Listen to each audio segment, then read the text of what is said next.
इस वक्त हमारे साथ तज्जियागार मौजूद हैं। कमर दिलशाद साहब साबिक सेक्रेटरी इलेक्शन कमीशन मौजूद हैं, उनसे इस बात पे हम तज्जिया लेते हैं। कमर साहब बहुत शुक्रिया आपका, थैंक यू वेरी मच। ये जो पंजाब की मौजूदा सियासत है, वैसे तो पूरे मुल्क के अंदर ही सियासत भी में कुछ खलबली नजर आ रही है, लेकिन खास तौर पर जो ये 2 दिन से हम पंजाब के अंदर देख रहे हैं, पहले परसों की रात जिस तरह से पंजाब असम्बली का इजलास करके वहां पर जो भी मामला किया गया, एतमाद का वोट लिया गया, अब कल रात को जो असम्बली तहलील करने के हवाले से जो समरी है वो गवर्नर को मौसूल भी हो गई है। किस तरह से देखते हैं आप पंजाब की सियासत को इस वक्त? ये दुरुस्त फरमाया आपने।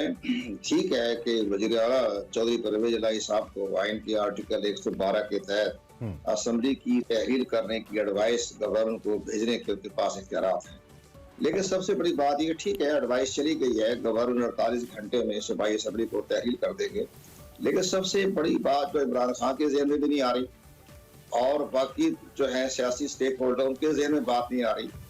चौधरी परवेज इलाही साहब असम्बली की तहरीर से पहले पूरे पंजाब का इंतजामी ढांचा तब्दील कर दिया। उन्होंने तमाम जरिए तोड़ दिए, तहसीलें तोड़ दी और पूरा पाकिस्तान इलेक्शन कमीशन जो हल्का बंदी की हुई थी उस सारा ढांचा जमीन बोस कर दिया। तो मैं तो अपने आसान लफ्जों में अपने ये कहूंगा कि परवेज इलाही साहब ने जाते जाते सुरंगे बारूद की सुरंगे बछा के जा रहे हैं।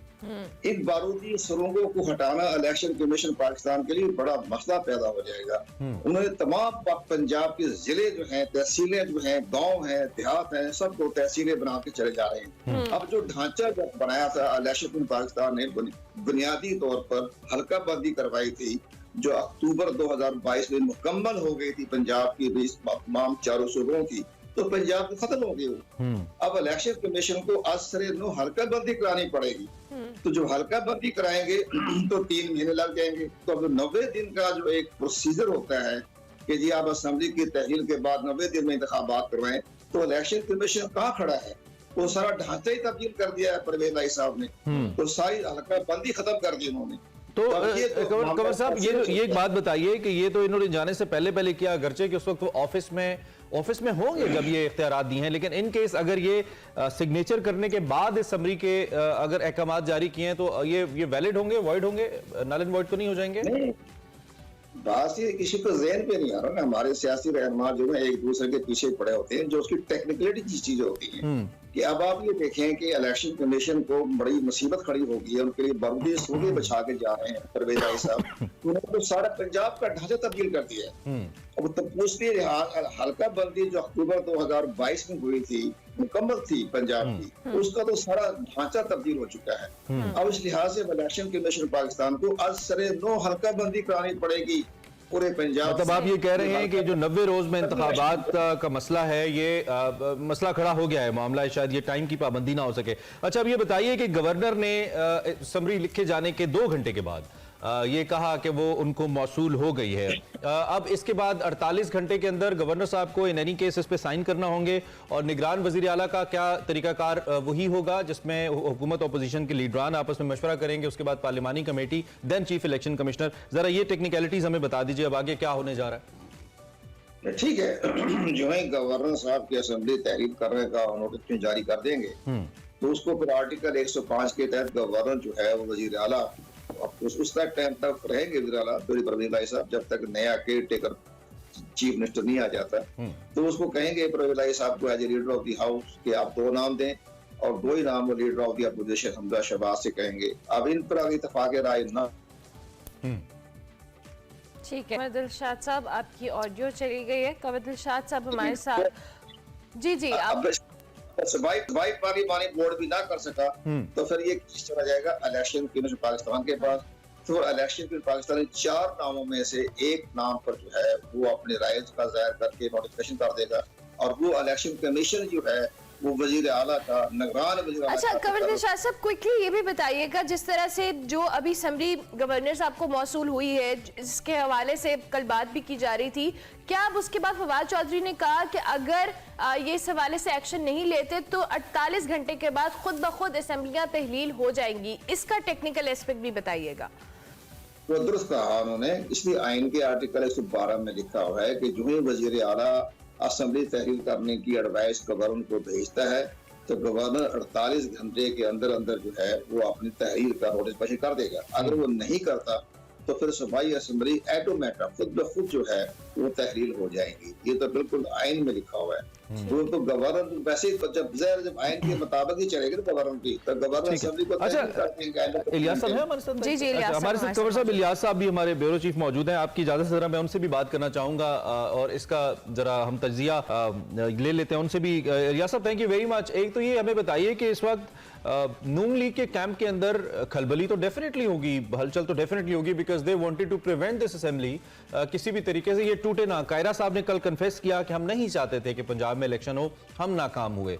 और ये अच्छी बात है कि ठीक है, सियासत में कामयाबी नाकामी इसका हिस्सा है। उन्होंने कल इस बात को माना। लेकिन अब इस वक्त सूरत हाल क्या है? नून लीग क्या सोच रही है? बड़ी सियासी जमात है, बड़ा वोट बैंक है पंजाब का, क्या सोच रहे हैं इस वक्त जो उनके साथ हुआ इस पे? अरे नून लीग की जानिब से तो कल आप देख लें कि कल बिल्कुल खामोशी इख्तियार कर ली गई। उसके बाद क्योंकि मियां नवाज शरीफ ने सब नोटिस लिया और मियां नवाज शरीफ के नोटिस लेने के बाद उन्होंने इस पर अपनी बड़ी इस पर गुस्से का भी इजहार किया कि उनकी जो टीम ने जो इधर लाहौर में किया इत्तेमाद के वोट पर, उनकी इतनी तैयारी नहीं थी कि वो इस तरह के इकदाम करें। अब उन्होंने अपने पार्टी को पहले ही कहा कि वो इलेक्शन की तरफ आए और कल भी उन्होंने इस पर बातचीत की मौलाना फजल रहमान से, आज सबक सदर आसिफ जरदारी से, पीडीएम के जो उनके साथी हैं, जो उनके मुशावरत की है कि असेंबली की तहलील होने से किस तरह बचाया जा सकता है। बहरहाल इस पर मुशावरत है, 48 घंटे हैं अभी उनके पास। आज वो देखें क्या लाहेमल तय करते हैं कि इसके लिए कोर्ट में जाते हैं। कोर्ट में तो अभी तक तो कोई सूरत हाल नजर नहीं आ रही, लेकिन जो है कि असेंबली तहलील करने के बाद जैसे गवर्नर ने उनकी कबूल कर लिया, जो सारा डी नोटिफाई का जो सिलसिला था उनको वापस ले लिया, तो ये सारा सिलसिला देखिए इलेक्शन की तरफ जाते हुए दिखाई दे रहा है। अब 48 घंटे तक दस्तखत नहीं करते तो कबूल हो जाता है, सारा कर देते हैं। जैसे कंवर दिलशाद साहब कह रहे हैं इलेक्शन के लिए जिस तरह जिले बना दिए वो एक अलग हल्का बंदियों का एक नया इशू बन गया हुआ है पंजाब में। अच्छा इलियास साहब, जिस तरह से आपने खुद भी कहा कि आज वो अपना लाएअमल तय करेंगे, लेकिन फिलहाल जिस तरह से आपने कल खुद भी देखा कि नून लीग की जो हल्के उनकी जानिब से बड़ी खामोशी इख्तियार भी की गई और साथ साथ बहुत सारी जगहों पर जो मुस्लिम लीग की क़यादत है उसके हवाले से भी बात हो रही थी।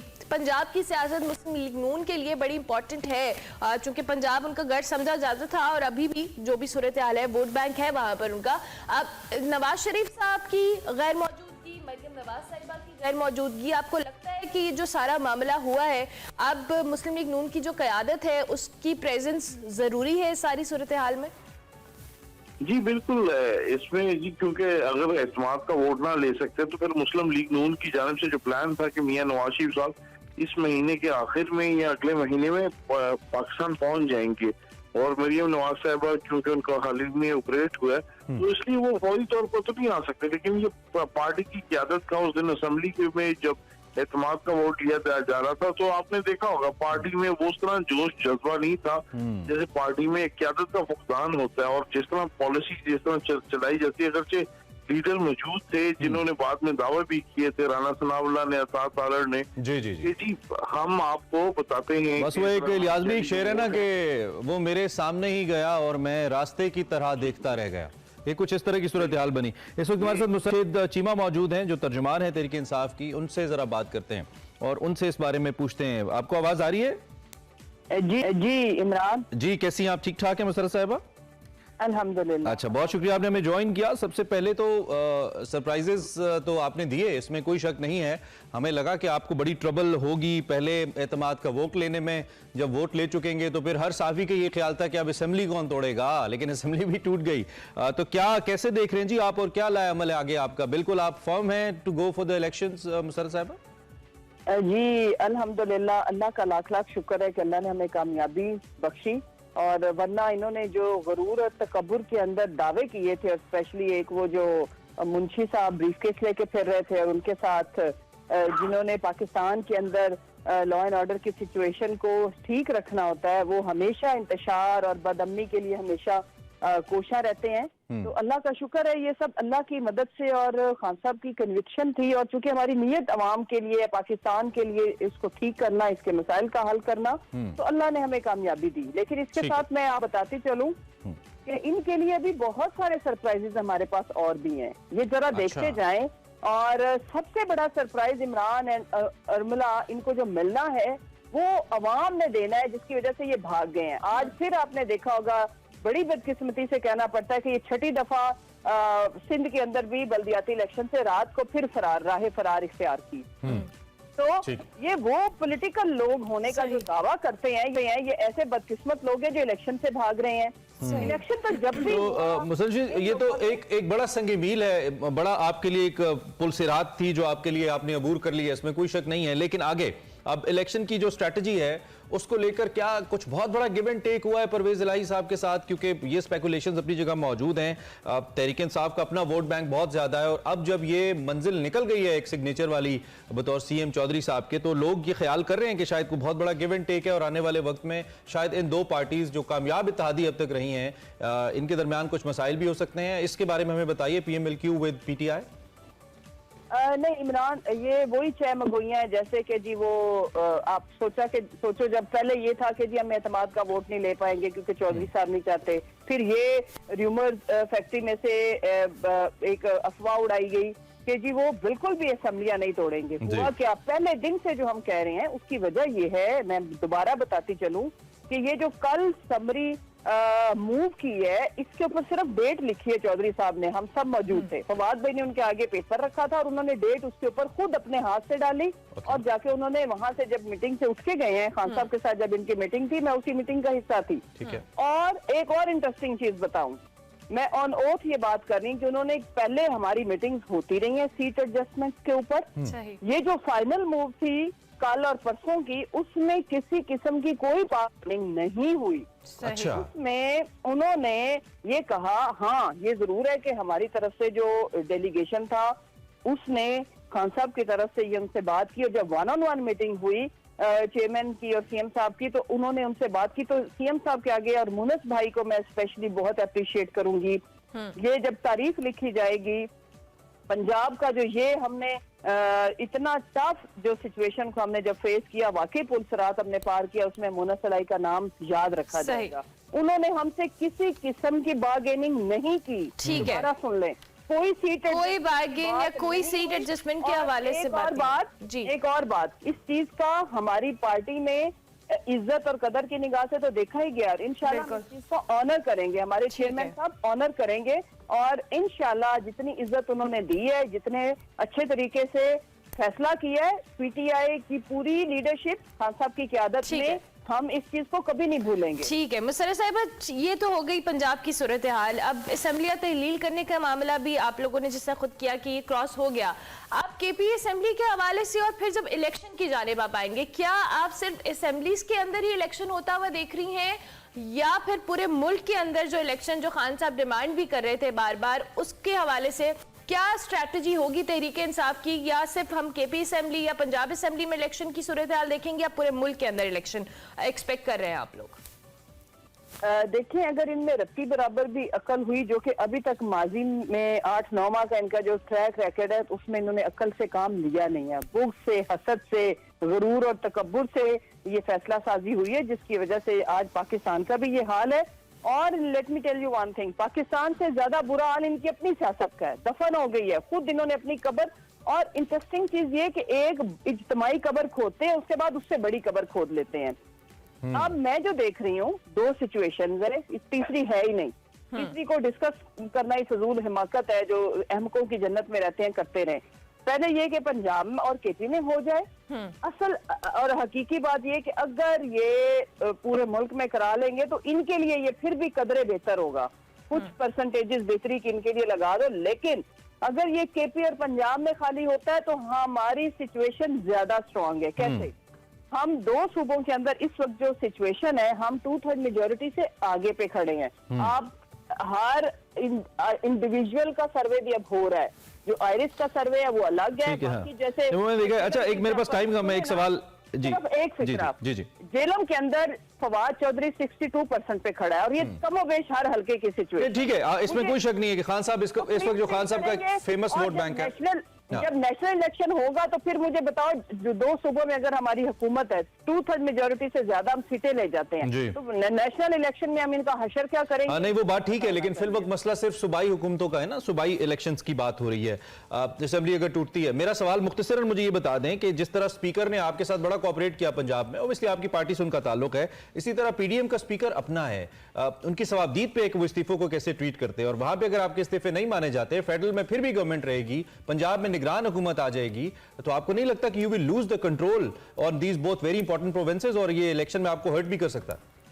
नो, हमने इतनी सस्तायत में पंजाब की सीटें छीनी थी इनसे। पंजाब में उस वक्त इनकी अपनी हुकूमत थी, बाई इलेक्शंस की बात कर रही हूँ, जुलाई में, और फिर वफाक में जिस तरह से विक्टिमाइजेशन की बदतरीन तारीख और मिसाल थी, तो हम इनको फेस करेंगे, हम इनका मुकाबला करेंगे, इनकी रिगिंग के बावजूद राइट मुसल सर, हम भारी मार्जिन से ठीक जीत ठीक रहे हैं। ठीक ठीक, टाइम हमारा खत्म हो गया। Thank you very much. हमारे साथ मौजूद इरशाद साहब, इन दी एंड जाते जाते आपने मुसर्रत जमशेद चीमा साहिबा यानी कि तहरीक इंसाफ पंजाब का मौक़िफ़ आपने सुना, they are very confident and वो कह रहे हैं कि 2/3 मेजोरिटी तो हमारी कहीं गई नहीं है, लेकिन लूजिंग अ प्रोविंस जिसमें ऑलरेडी आपकी बनी बनाई हुकूमत है, going in election for next 3-4 months and then coming back with the majority, आपको ठीक लगती है स्ट्रेटजी तहरीक इंसाफ की? इलियास साहब, आपको आवाज आ रही है? इनकी जो जी बिल्कुल आवाज आ रही है, जो इनकी स्ट्रेटेजी है, इन्होंने जैसे आपने कहा कि इन्होंने दोनों बड़े जो सूबे हैं और मेजोरिटी थी इनकी केपी में और पंजाब में, आज केपी की असम्बलियां भी ये तोड़ने जा रहे हैं, तो ये एक किस्म का लूज करते हुए दिखाई दे रहे हैं। लेकिन ये जिस तरह कह रहे हैं कि जी हम बड़े कॉन्फिडेंस के साथ कह रहे हैं कि हमने इनसे गवर्नमेंट छीनी थी, तो ये सूरत हाल देखते कि आइंदा पंजाब की सूरत हाल में भी बड़ी कशमकश दिखाई दी जाएगी, क्योंकि अगर विक्टिमाइजेशन की गई फेडरल से, जिस तरह अगर करने की कोशिश की गई, जिस तरह पहले भी दिखाया कि पंजाब पुलिस इनकी अहकामात नहीं मानती, ब्यूरोक्रेसी इनके अहकामात नहीं मानती, तो एक दफा फिर एक लूज कर जाएंगे। ये सिचुएशन इनके लिए बड़ी टफ होगी आइंदा पंजाब में, इनकी पीटीआई के लिए, जो देखने में आ रहा है, क्योंकि इनके अपने होते हुए It's not that easy as it exactly, जितना ही कॉन्फिडेंस है उतना ज्यादा नहीं इजी होगा। Thank you much Mohammad Ilyas साहब, बहुत शुक्रिया। हमारे साथ कंवर दिलशाद साहब मौजूद थे, मुसर्रत जमशेद चीमा साहिबा मौजूद थी, और साथ साथ मोहम्मद इलियास। मौजूदा सियासी सूरत हाल पे हम बात कर रहे थे। पंजाब की सियासत में आए रोज कुछ ना कुछ ट्विस्ट हो रहा है, और आइंदा आने वाले दिन भी बहुत इंपॉर्टेंट होने वाले हैं।